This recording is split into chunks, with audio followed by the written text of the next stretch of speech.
Do y'all know where they're at? The answer to that, you mean in real time, if you're asking that? That in real time, no, we do not know where they are. Currently, the court.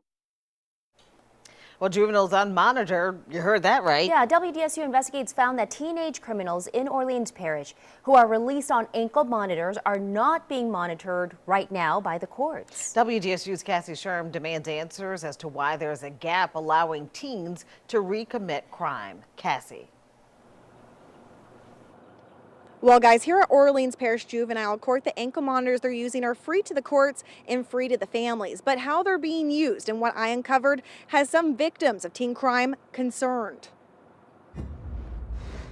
We get a report, but that's a report in the past tense. That's where the kid has been, not where the kid is currently, nor where it will be going. I sat down with Judge Renard Derensburg, who says having a monitoring system for youth offenders is important. What we believe is that a successful juvenile justice system is one that's able to manage youth outside of detention. Right now, Orleans Parish Juvenile Courts do that using 25 ankle monitors borrowed from the Office of Juvenile Justice. But WDSU Investigates uncovered they aren't receiving data in real time.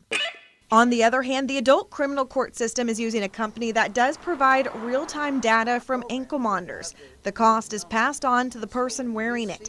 I asked Judge Derensburg why not do the same in the juvenile system. Our parents cannot afford $250 a month. One of the things we do in juvenile court is try not to create a barrier of finance. And this is borrowed for free. This is free to us, to the court, and to the family. Sickening.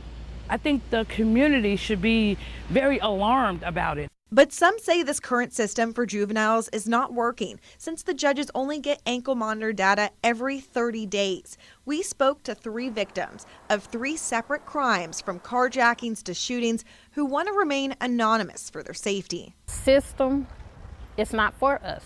You know, they may want to hurt my family even more.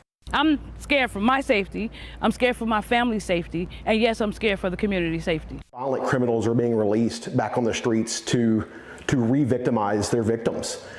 How many times in the last year have we seen where somebody went and finished the job?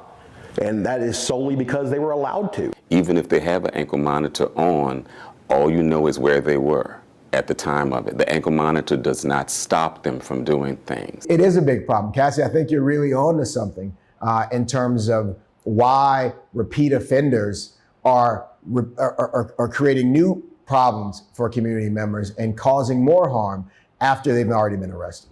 District Attorney Jason Williams says after our inquiries, he's now taking a look at how ankle monitors are being used in the parish. If no one is looking at a screen to see where that dot is going on the map in New Orleans, then there is no monitor. It's just a bracelet. Do you think that the criminals are finding this out as well? You know, I can tell you that if an accused person realizes that they do something that is in violation of their release while on a monitor and they get away with it one day, you can rest assured they're probably going to take that inch, turn it into a mile. And that's what we're seeing. So we need to put some real either brakes on releases when the monitor is going to be applied, or add a whole bunch of more robust systems to put in place with electronic monitoring. It's necessary for the sake of public safety.